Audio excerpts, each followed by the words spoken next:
नमस्कार my dear friends. आपका दिन शुभ हो और मंगलमय हो। दोस्तों, रोज़ सुबह प्रयास करता हूँ कि कुछ प्रेरक कहानियों के साथ आपके सामने उपस्थित हूँ। इधर सुबह नहीं हो पाया किसी आवश्यक कारणों की वजह से। दोस्तों, आज आपसे किसी तरीके की कोई कहानी आपसे शेयर नहीं करने जा रहा हूँ। आज आपसे शेयर करने जा रहा हूँ जीवन की एक वास्तविकता। एक बार की बात है कि भवेश नाम का एक व्यक्ति बहुत क्रोधित होकर के अपनी पति से बोलता है कि लाओ, मुझे लॉकर की चाबी दो, मुझे तुरंत लाकर चाबी ला करके दो। गुस्से से कहता है। उसकी वाइफ आती है कि ऐसी क्या बात हो गई जो आप इतना नाराज हैं। उन्होंने कहा कुछ नहीं नाराज, मैंने कोई बात तुमको मना करी, मैं कभी किसी बात पर कोई दखलंदाजी नहीं देता हूँ, लेकिन जो बात मैंने तुम्हें हमेशा मना करी तुमने वही काम किया है। मुझे लॉकर की चाबी दो, मुझे कुछ नहीं मतलब है। तब तक उसका बेटा वहाँ आ जाता है कि पापा आप इतने क्रोधित क्यों हैं माँ के ऊपर, क्या ऐसी बात हो गई। उनका कुछ नहीं बेटा, इसने मेरी माँ और तुम्हारी दादी की एक जो निशानी थी, वो एक थाली पीतल की, एक कटोरी और एक चम्मच जिसमें मैं खाना खाया करता था, एक एहसास था मेरे अंदर, एक भाव था। उसको इसने कई बार कहा कि इसको मैं बेच दूंगी और मैंने मना किया, लेकिन इसने जाके उसको बेच ही दिया। एक जो एक जो कनेक्शन था वो कहीं ना कहीं ब्रेक किया इन्होंने। और जब इनको माँ की पुरानी थालियों से और पुरानी चीज़ों से इतनी नफरत है तो उनके दिए गए जेवर क्यों ये रखे हैं। आज मैं लाकर से उनको निकालूंगा और निकाल के उस सारे गरीबों में बांट दूंगा जाकर। मुझे लाकर की चाबी दो और कुछ नहीं आपको। फिर उनकी पत्नी ने कहा कि अरे ठीक है, वो दे दी, उसके लिए अब पूरा आसमान सर पे उठा रहे हैं, अब आप क्या मतलब इसका। उन्होंने कहा कि अगर इसके बारे में जानना चाहती हो तो चलो मेरे साथ गांव चलो, मैं बताऊं क्यों मैं इतना उत्तेजित हो रहा हूँ, कितना नाराज हो रहा हूँ। सभी कार में बैठते हैं, भवेश सबको अपनी कार में बिठाता है। कार में बिठा के वो गाँव की तरफ रवाना हो जाते हैं। गाँव जाते ही एक मंदिर मिलता है। उस मंदिर में जैसे ही गाड़ी रुकती है, भवेश उतरता है तो एक बूढ़ा सा पुजारी बाहर आता है। कहते अरे भीखा, अरे तुम तो बहुत बड़े आदमी हो गए भीखा, बड़ी शानदार कार है तुम्हारी।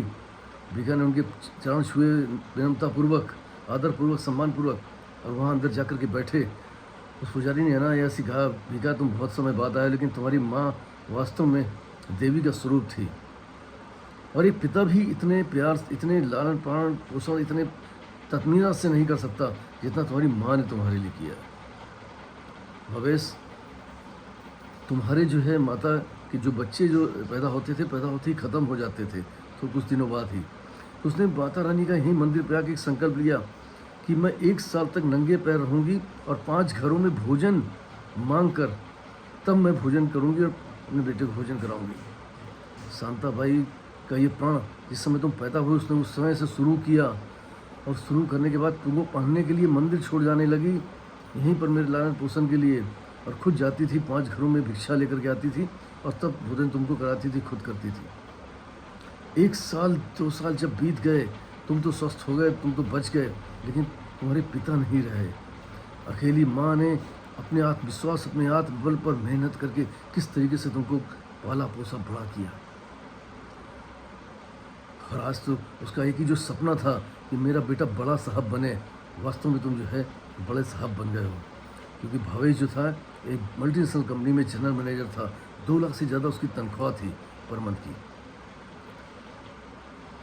और वही थाली जिससे वो भिक्षा लेकर आती थी खुद और अपने बेटे को खिलाती थी, ये वो थाली थी। उसकी कहानी सुनते सुनते उनके बेटे के अंदर भी, उनकी पत्नी भी की भी आंखें नम हो जाती हैं, और भवेश झलझल करके अपनी माता के बारे में सुन के रोता चला जाता है। अब उसकी माँ को, उसकी पत्नी को एहसास होता है। उसकी पत्नी कहती मुझे क्षमा कर दीजिए, मुझे नहीं मालूम था कि इसका क्या कनेक्शन है, कितना इसके प्रति भावनात्मक जुड़ाव है तुम्हारा। उसने कहा बस मैं यही दिखाने लाया था। भवेश तुरंत चेकबुक निकालता है, 2 चेकें काटता है। मंदिर को कहता है कि पुजारी से कि एक तो ये मंदिर के जीर्णोद्धार के लिए है, ये 1 लाख रुपया, और 1 लाख रुपया आपके लिए गुरुजी। और कहता है कि गुरुजी मुझे उन 5 घरों में ले चलो जिन 5 घरों से मेरी माँ भिक्षा लेती थी। गुरुजी लेके जाते हैं। उन 5 घरों में भी 1-1 लाख चेक दे करके सारा परिवार उन सबके पैर छूता है जिन 5 परिवारों से उनकी माँ भिक्षा लिया करती थी। उन 5 परिवार में जाके उनका चरण बंदन करके उनसे जो है 1-1 लाख रुपए का चेक जो है उनको देता है। और ये देख करके पंडित जी आखिर अनायास ही कहे मत हैं, कहते हैं बेटा लोग 13वीं के बाद श्राद्ध करते हैं, पैरवी करते हैं मृत्यु के पश्चात, लेकिन जो है तुमने जो है आज अपनी माता का बोझ उतार दिया है। तुमने वास्तव में जो है उनको आज मुक्त किया है जिस बंधन से वो बंधी हुई थी, क्योंकि वो सर्दी गर्मी बरसात कुछ नहीं देखती थी और अपने संकल्प के लिए, तुम्हें बचाने के लिए अपने संकल्प को पूर्ण करती थी। और उसने चप्पल पहनना बंद करके और सब गाँव घर घर टेकती थी। भवेश बहुत भावुक हो गया था जब वो लौटने लगा। सभी कार में बैठे हुए जब वापस आ रहे थे, रास्ते में उनकी पत्नी ने एक जगह गाड़ी रोकी और एक दुकान के अंदर गई और वहाँ से जब लौटी तो वही थाली चम्मच और कटोरी थी। उसने भवेश से कहा कि ये वही थाली चम्मच कटोरी जो मैं कल यहाँ पर दे आई थी, बेच आई थी। अगर इस सेट कहीं वापस दोबारा बिक जाता तो मैं अपने आप को जीवन भर माफ़ नहीं करती। अब तुमने कहा चलो कोई बात नहीं, तुमने अपनी गलती को एहसास किया, ये बड़ी चीज़ है। कहती मैं कार में तभी बैठूंगी जब आज से तुम बोलोगी इस थाली में आज से पूरे जीवन जब तक मैं रहूँगी मैं ही इस थाली से भोजन करूँगी। उनका भोजन की तो कोई बात नहीं, भोजन तुम करो या हम करें, बात एक है, बस हमारी भावनाएं उनकी चीज़ों के प्रति रखनी चाहिए कि एक कनेक्टिविटी रहती है, एक हृदय का एक वो रहता है और मैं तुम्हें माफ़ करता हूँ और चलो। तुम समझ गई, यही मेरे लिए बहुत है। लेकिन मित्रों, आज का जो परिवेश है, भारत में लगभग 10.5 करोड़ से ज़्यादा बुजुर्ग हैं, लेकिन उन बुजुर्गों की हालत क्या है ये आपसे छुपी नहीं है।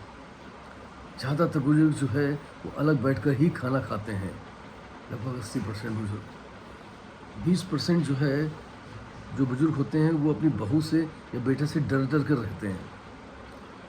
90% बेटे जो हैं ऐसे जो काम से लौट करके आते हैं, अपने पत्नी अपने बच्चों से तो उनका हालचाल पूछते हैं, बच्चों को चूमते हैं, लेकिन माँ बाप कहाँ बैठे हैं उनसे 2 शब्द भी बोलना उचित नहीं समझते हैं।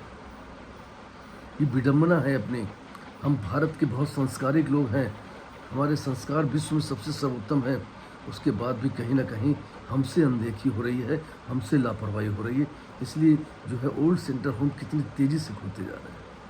क्यों खुल रहे हैं? क्या हम अपने माता पिता को नहीं रख सकते, पाल सकते हैं? 60% से ज़्यादा बुजुर्ग ऐसे हैं जो पर कभी पैसों की बात आती है और बच्चों से कहना पड़ता है तो उनको ऐसा लगता है कि जैसे अपने ही घर में अपने बच्चों से भीख मांग रहे हों। ये स्थितियाँ आज के समाज में यहाँ पर हैं। 60 साल तक पति पत्नी एक साथ रहते हैं, अपनी ज़िंदगी बिताते हैं, जो किसी की एक के भी चले जाने के बाद दूसरे की स्थिति बहुत दयनीय हो जाती है और वो अपने आप को अपना वो दुख अंदर ही अंदर समेट करके अपना पूरा जीवन व्यतीत करता है। हमारी कभी भी जो है ऐसी परिस्थितियाँ, ऐसी स्थितियाँ आए तो एक बार अपने बचपन में चले जाइए। ये वही बुजुर्ग माता पिता हैं कि आप चल नहीं पाते थे, पालने में लेटे रहते थे, इन्होंने ही चलना सिखाया। इसी माँ ने मालिश कर करके तुम्हारे हाथ पैरों को मजबूत किया, इस योग किया। तुम चलते थे, लड़खड़ाते थे, गिरते थे, तुम्हें चलाते थे, तुम्हें कंधों में लाते थे, तुम्हें गोदी में लाते थे, रात भर तुम्हारे लिए जागते थे। ये वही माता पिता हैं जिन्होंने तुम्हें तोतली जवान को सही जवान दी, तुम्हें बोलना सिखाया। ये वही माता पिता, ये वही बुजुर्ग है। एक बार विचार करिए कि अगर वो तुम्हारे साथ ये सब ना करते तो आज आप जिस पोजीशन पर हैं क्या पहुंच पाते? आप खुद खड़े भी हो पाते?